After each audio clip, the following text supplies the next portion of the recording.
Thank you for joining us today. My name is Michaela Romesser, and I'm a senior associate at Scott Legal PC. So today we are going to spend some time and talk about how to obtain a green card in the US based on employment. So a few things before we get started. So Scott Legal is a full-service immigration law firm, and we assist individuals pursuing various types of visas and green cards. So we can assist with family-based, employment-based, and investment-based visas and green cards. We'll continue to have these webinars, and we'll have at least 2 webinars a month on different visa topics. At the end of this webinar, we'll send you out a few things. So we'll send you the PowerPoint we'll be using during the presentation. We'll also send you our visa guide, which is a comprehensive visa guide about the employment-based green card options. We'll also send you a link where you can sign up for additional webinars we'll have in the future, and also a link where this webinar will be made available. And this webinar will also be posted on our YouTube channel, and we encourage you to subscribe and hit the notification button, as we often post new immigration videos on our YouTube channel. And finally, we'll send you a link where you can set up a consultation with one of our attorneys in case you would like to discuss your particular situation in more detail. Regarding speakers, today we are lucky to have our partner, LeGrand Weiner, who has a vast experience with employment-based green cards. And as I mentioned, my name is Michaela Romesser, and I'm a senior associate at Scott Legal. Finally, if you have any questions as we go through the presentation, please feel free to put them in the Q&A or the chat box, and we will get to all questions at the end of the webinar. Perfect. So why don't we start and just kind of go through the different employment-based green card categories. So just a quick overview. So the first green card category you can apply for based on employment is called EB-1A green card. And this is a green card option for individuals who have extraordinary ability in the field of science, arts, education, business, or athletics. And for this type of green card, you will have to show that you are an individual and you are one of the small percentage of people in your industry who have arisen to the very top of your field. You know, if you are kind of interested in this green card option and you think you could potentially qualify, we do have a specific webinar that goes over these green card categories. So we encourage you to sign up for that webinar. The second green card option would be called EB-1B, and this is for outstanding researchers or professors. For this green card, you would have to show that you have achieved international recognition for your outstanding achievements in a particular field, and you must have at least 3 years of experience in teaching or research in that academic area. The third green card option would be called EB-1C, and this is a green card for multinational executives or managers. Basically, to qualify for this type of green card, you would have to show that you were employed outside the US for at least 1 year in the preceding 3 years in either an executive or a managerial position. Then you would have to show that you are coming to work in the US in a managerial or executive position. And then there would have to be a qualifying relationship between the US entity and the foreign entity, and both of those entities would have to be doing business. Then another option would be called EB-2 green card, and this green card has 2 subcategories. So the first subcategory is called NIW, and again, for if you're kind of interested more in this type of green card, we do have a specific webinar, so we encourage you to sign up for that webinar. And then the second subcategory would be called EB-2, based on the PERM application. And this is the type of green card this webinar will focus on. So to qualify under the EB-2 PERM green card category, the job you are applying for would have to require, and you would have to have an advanced degree. And this would mean at least a master's degree or a bachelor's degree and 5 years of progressive work experience. And this is just a brief overview. And as I mentioned, Kelly will discuss this green card option in more detail. The other green card option would be called EB-3 green card based on PERM.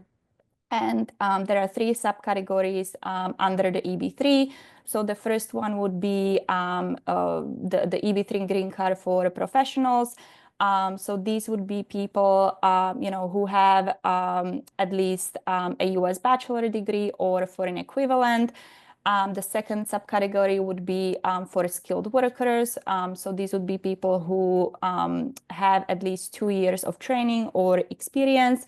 And the third subcategory would be for other workers, and these would be people who have less than 2 years of training or work experience.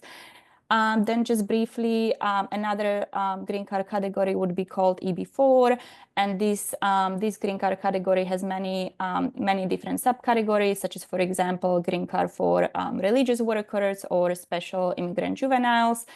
And then the last green card option would be EB-5 green card. And for this type of green card, you would have to make an investment in the US of either $800,000 or $1,050,000 based on the area where the investment would be made. And again, if you are interested more in the EB-5 green card option, we do have a specific webinar on that green card category, so we encourage you to sign up. Perfect. So now Kelly will discuss more the labor certification process and the PERM process. Thank you, Michaela. All right. So we'll get started by talking about the EB-2 and the EB-3. These are the employment-based green card categories that are relevant for the labor certification process, also called the PERM process. And this is the process by which a U.S. company will sponsor a foreign worker for a permanent job in the United States. There's a 3-step process. The first step, by far the longest step, is the actual PERM, the actual labor market test. Then there's filings with U.S. Citizenship and Immigration Services, the I-140, and then Form I-485, the green card application, which can also be processed at a U.S. consulate abroad. So let's talk a little bit about each of these 3 steps. So for the PERM, this is the process that's really employer driven. The employer is the one that has to kind of pay for all the fees related to this. The employer is the one that has to conduct the labor market test. It's not something that the employee is allowed to be involved in. As a first step, what the employer will do is they will draft a PERM compliant job description. And, whereas most job descriptions are going to ask for, the best qualities, great communicator, great team player, for the PERM, what the Department of Labor requires is that you only ask for the minimum requirements to do the job in a reasonable manner. So because they want the labor market test to be as open as possible for U.S. workers who might be qualified, they ask the employers to really think about, like, what could someone not do this job without? If you had to hire somebody off the street tomorrow, what would they have to be successful in this job? You also have to think about what experience and education does the employee actually have. So the job description cannot contain any, experience or education requirements that exceed what the employee had, and usually cannot exceed what the employee had at the time they joined the sponsoring employer. So once that PERM job description is drafted, then you can go ahead and file for a prevailing wage with the Department of Labor. This is where you describe the job requirements, the job location, the job duties, and the Department of Labor will issue an occupation code and also issue a prevailing wage. This is the minimum wage that has to be paid at the time that the person is granted their green card in the future. So sometimes there's confusion, I think, when people are maybe here on an H-1B or on a TN or some other visa. Employers may think that they have to start paying that prevailing wage right away. So that's not the case. The prevailing wage as what the company has to pay once the applicant is actually, granted the green card in the future. So once you get the prevailing wage back, then you can actually go through the recruitment process, also called the labor market test. This is where this process is 60 days minimum, sometimes more like 75 by the time you get, all the documents together. But during that first 30 days, there's advertisements that have to be placed. For non-professional positions, there are 3 advertisements. Newspaper ads in the newspaper of general circulation in the location of the job, a notice of filing that's posted at the actual, work site, or the headquarters of the company, depending on what type of job it is, and then a posting with the state workforce agency. If it's a professional job, meaning one that requires a bachelor's degree or higher, then there's 3 additional advertisement mechanisms that the employer has to undertake, and there's a list of 10 they can choose from. Things like posting on their website, posting on a job search website, television and radio ads. So there's multiple things they can choose from, but it does have to be on the list. And so there's a very specific way the labor market test has to be done. It's not normally going to look like a normal recruitment process that the employer will run. During the recruitment process, the employer has to look at resumes, determine if there's any willing, qualified, and available U.S. workers for the job. If there's any ambiguity in the resumes, they're not sure if the person qualifies or not, then those people should all be interviewed. No one has to be hired. Employers sometimes think, well, if I find someone who's qualified, am I required to hire them? No, you're not. But it does mean if you find a willing, qualified, and available U.S. worker, that means you've tested the labor market. There are people in the US workforce that could do this job, and then the PERM process would have to stop. You can always choose to retest the labor market at another time, but that might involve things like getting a new prevailing wage determination. If you get through the entire process and no willing, qualified, and available US workers have been found, then you will file a labor certification.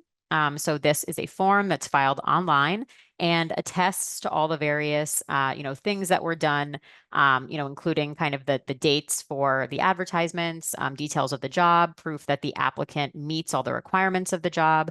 The Department of Labor is taking about, unfortunately, 12 to 14 months to process these applications. So the entire PERM process from, start to finish can be multiple years. And the Department of State or the Department of Labor processing times are quite long right now. One thing that can happen when your labor certification is filed, it can either be certified, which means approved, it can be denied, or it could also be audited. So we are going to talk a little bit about what are some audit triggers. So when the PERM is audited, what it means is they want the employer to send in all the proof for everything they attested to on the labor certification form. So for example, on the form, it might say, here's where we posted the newspaper advertisements, here's where we posted the notice of filing. They're going to want to see copies of all of those things, tear sheets, proof with the dates. Additionally, they can ask for all the resumes of everybody who applied, and a recruitment report outlining exactly when they applied, when they were interviewed, why they were found not to be qualified. It really is on the employer to prove that they, conducted recruitment in good faith. So for example, if an employer contacts an applicant by email and they don't respond, it's not enough to just stop there. If there's a phone number, the Department of Labor would want the employer to call the phone number as well and to follow up again on the email. So there is a lot that needs to be done during the recruitment process to prove that you conducted recruitment in good faith. And if you're audited, those are the types of things that you'll want to flag when you send the audit response to the Department of Labor. Certain audit triggers, things like if you're requiring a foreign language and it's not a job where it's clear that that's needed, like a Spanish teacher, because that's obviously an easy way to exclude many U.S. workers. Also requirements outside of what's normally required for the occupation. So the Department of Labor has their own view of what is normal, for various occupations. And if, the amount of experience or education that's asked for is above and beyond that, the employer would need to prove kind of the business necessity. Why is it that they need this done? Why is it that the person has to have this experience to do the job in a reasonable manner? So in terms of timing, just to walk through each step we've already talked about, the prevailing wage, those are taking about 6 to 8 months. The recruitment process is 2 months minimum. The actual labor certification is kind of 12 to 14 months. So even just in processing times, you're already over a year and a half. So oftentimes this process can be maybe 2, sometimes even 3 years, depending on Department of Labor processing times. Once you get through that first process, if your PERM is certified, then you're able to move ahead with filing what we call Form I-140. This is a petition that's filed by the employer that says, yes, we intend to employ this worker in this job. They'll confirm the details of the job to show that it's the same job that was certified on the PERM. This can be filed with U.S. Citizenship and Immigration Services, and it's possible to pay for premium processing for this as well. So you can get a response within 15 business days. If you go through normal processing, sometimes review times can be 9 months, even up to and over a year. The last step of the process after the I-140 is approved is the green card step. So this can be done either through the I-485, filing form I-485 with U.S. Citizenship and Immigration Services from inside the United States, or going through consular processing where you, attend an interview at a U.S. consulate abroad in the country where you're residing or where you previously resided before entering the U.S. And get your green card that way. In terms of, timing, we have listed here, is it current? Is it not current? So the EB-2 and EB-3 categories, unfortunately, are backlogged. They're backlogged worldwide. They're particularly backlogged for people born in India and China. What this means is that when you file the I-140, if your priority date is not current, so if it's not current on the visa bulletin, which is a bulletin that's issued each month by the Department of State, then you can't file your green card application yet. So we'll talk a little bit more later in the presentation about what you can do, to try to maintain that underlying status if you're in the U.S. Sometimes it is the case. If you can't, then you have to leave and process the green card from abroad. But it is very important to know what is your priority date and then keep track of the visa bulletin to see will it be current by the time my I-140 is approved. Your priority date for the PERM is the date that you file the PERM. So the fact that the PERMs are taking 14 months to be approved does mean there's already kind of a built-in wait time. So, for some people, if they're in the worldwide category, there may not be too long of a delay. Unfortunately, we are anticipating that delays will continue. So it is something where you need to be strategizing ahead of time about, your plans. Family members can join at the green card stage of the process. Your spouse and any unmarried children under 21 can be dependents on your green card application.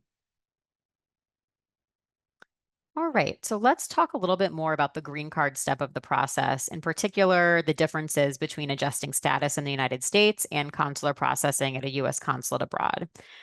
So with an adjustment of status, you're going to file Form I-485 with U.S. Citizenship and Immigration Services. Once this is filed, you have the ability to stay in the United States, even if your underlying visa status lapses. You're able to stay in a period of authorized stay.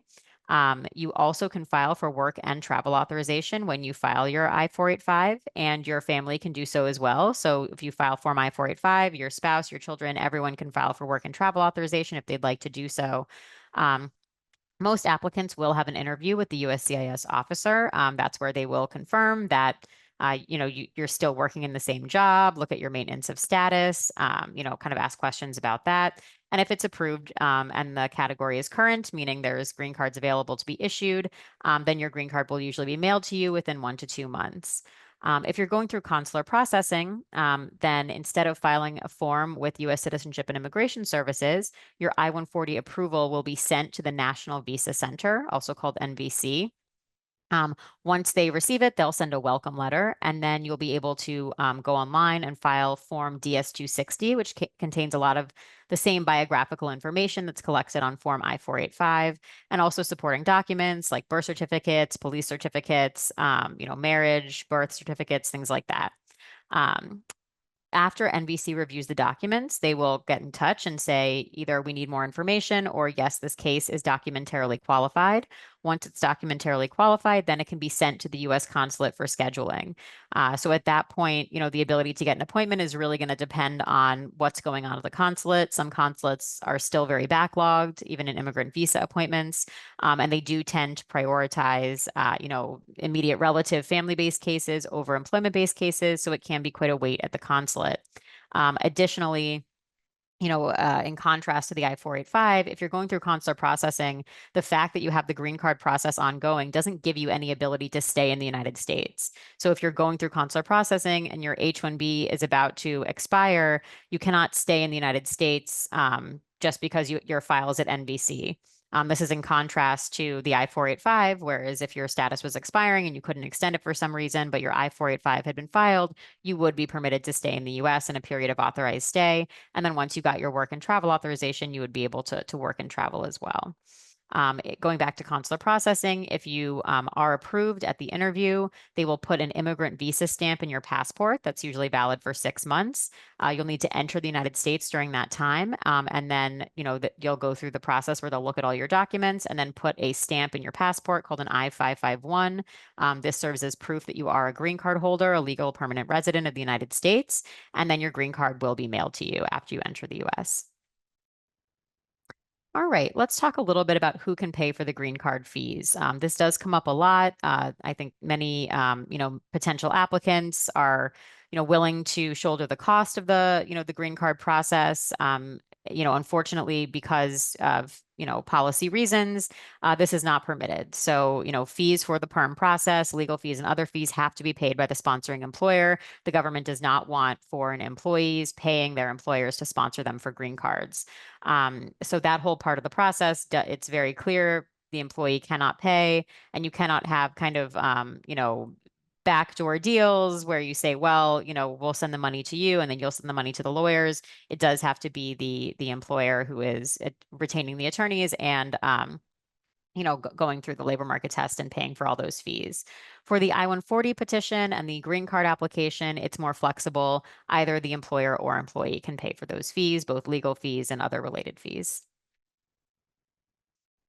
All right, so dual intent and which visas have dual intent. So when you are transitioning to a green card, it's important to think about, what is your underlying status in the U.S.? Would it be an issue if an officer found out that you were applying for a green card? Would it be an issue for your current temporary visa? So there are many non-immigrant visas that don't have dual intent. So there's, to get, for example, an F1 visa or a TN visa, there's a specific requirement that says you cannot, you have to have a residence in your home country. You cannot intend to immigrate to the United States permanently. Dual intent visas mean applicants do not have to prove this. So explicitly in the regulations for both the H-1B and the L-1 and L-2 visas and H-4 visas, it specifically says, these visa holders can have the intent to move to the U.S. permanently, even though they're on a temporary visa. It's not an issue at all. The O is listed here. I'd call it kind of a quasi dual intent visa. There's a lower standard for proving non-immigrant intent than there is for the TN or the F, but it isn't as clear as for the H-1B or the L that it's dual intent. But if you are going through the green card process and there is any ability to be on a visa like an H-1B or an L that explicitly allows for dual intent, this can be favorable. It doesn't mean you have to be. There are people who will transition directly from an F1 or a TN, to actually get the green card.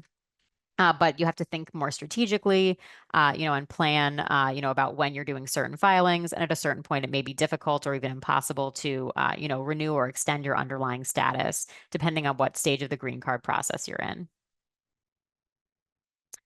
All right, let's talk about timing and underlying status. So when you're moving to a green card, you want to, kind of start planning, at the beginning of the process, especially knowing it could be a multi-year process.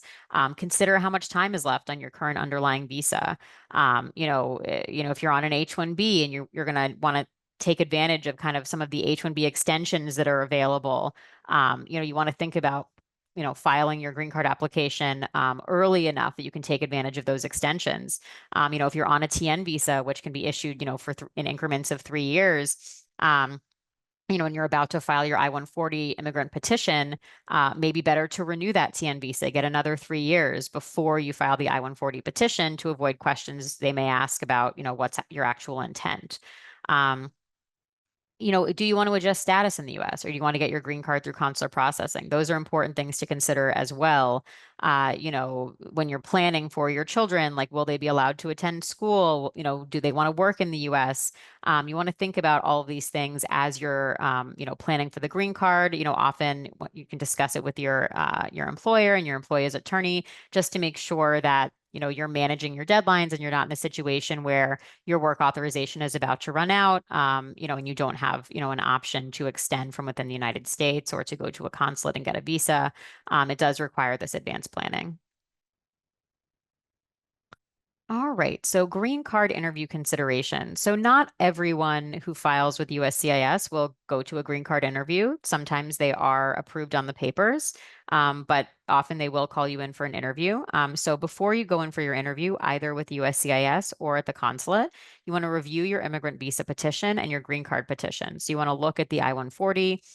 You can ask your employer for a copy of it. They might redact certain financial information. That's fine, but you want to have, that filing with you. As well, you want to have your green card petition. A good idea to organize and print the documents to bring to the interview. You also want to gather any required original documents, so birth certificates, marriage certificates, things like that. The interview notice you receive will tell you exactly what they want to see. Sometimes they like to see, copies, of all of your old immigration documents, employment authorization cards, things like that. Always better to have it with you, in case they ask to see it. If you have a medical exam, an I-693 medical exam, want to make sure that it's not expired, and also get updated proof of employment from your sponsoring employer. So if you're in the United States, this might be a Form I-485 Supplement J. If you are, applying at a consulate, this might just be a letter from your employer confirming they are continuing to employ you in this job at a specific salary. If you are doing a Form I-485 interview, you'll need to bring proof of your maintenance of status in the US. So in order to adjust status, you have to have maintained your status throughout your entire history. So always important to bring that. For example, if you were previously on an F visa, if you're previously on an H-1B visa, you want to bring copies of all of those visas and be able to explain your immigration history in the US. Always a good idea as well to meet with your attorney and do a practice interview. Even if you feel very confident, it can be a nerve-wracking experience. So it's a good idea to, do some practice questions. Questions will come in that are about the I-140 and the job. Questions will also come in that are, taken directly from the I-485 that are kind of more personal. So you want to be prepared for both of those. All right, what is porting and can you change employers during the process? Again, because it's a multi-year process, very common as people are building their careers, maybe employment situations change, and they're always kind of curious to know, at what point could I change employers? So porting allows employees to change employers after the I-485 has been pending for at least 180 days. So it's really not until the end of the process, where the green card application has been filed and pending for 6 months, that you actually can port. Um, when you do port, you have to show that the new job is going to be in the same or a similar occupational classification as the job that was offered to you in the Form I-140. So, for example, if you were, a staff accountant and now you are, taking a job as a accounting manager, likely there's going to be enough similarity there that you can argue to USCIS on Form I-485 Supplement J. There are similar job duties, similar education requirements, similar salaries. However, if the jobs are just completely dissimilar, then unfortunately porting would not be possible. The benefits of porting is that there's no need for an employer to complete a new PERM or a new I-140. At most stages of the process, let's say your employer has started your PERM, but it hasn't been filed yet, and now you go to a new employer. Unfortunately, you don't take any benefit really from the employer having started the PERM. If you get to the phase where the I-140 has been approved, then you're able to retain your priority date. So at different stages, there's different benefits, but it isn't until you reach this end stage where the green card application's been pending for 180 days that you actually could go to a new employer without that new employer having to do their own PERM. All right. So another question, can I change employers after I get my green card? I think many people, perhaps they stay with their employer, because they're going through the green card process and they're invested in living permanently in the US. When you go through this process, you are making a good faith attestation. You intend to continue working for the sponsoring employer. Your employer is also making that attestation. That being said, once you have your green card, you are not required to continue working for the employer. You can leave. Generally, we recommend it's not a good idea to leave immediately. Obviously, if there's some unexpected reason that comes up, your employer lays you off, or your spouse gets a great job offer in a new state and you have to move. There's obviously things that could explain. But if it's just a matter of, well, I got my green card and now I don't want to work for this company anymore, it's not a good idea to immediately quit. You generally do want to work there for some period of time, usually a period of months. Where this can come up is at the naturalization stage. So if in the future you decide you want to become a U.S. citizen, they will look back at the basis upon which you got your green card. They will look back at, the filings. And if they see anything that indicates there was any type of fraud or misrepresentation, that can be very problematic. And so you do want to be kind of protective of your green card, and, stay with the employer that, granted your green card for at least a few months before moving, if that's your choice. All right, so we've reached the end of the presentation. I don't think any questions have come in. Yeah. All right, so we will close here. Thank you everyone for joining. Thank you, Michaela. And I hope everyone has a wonderful day. Thank you. Bye-bye.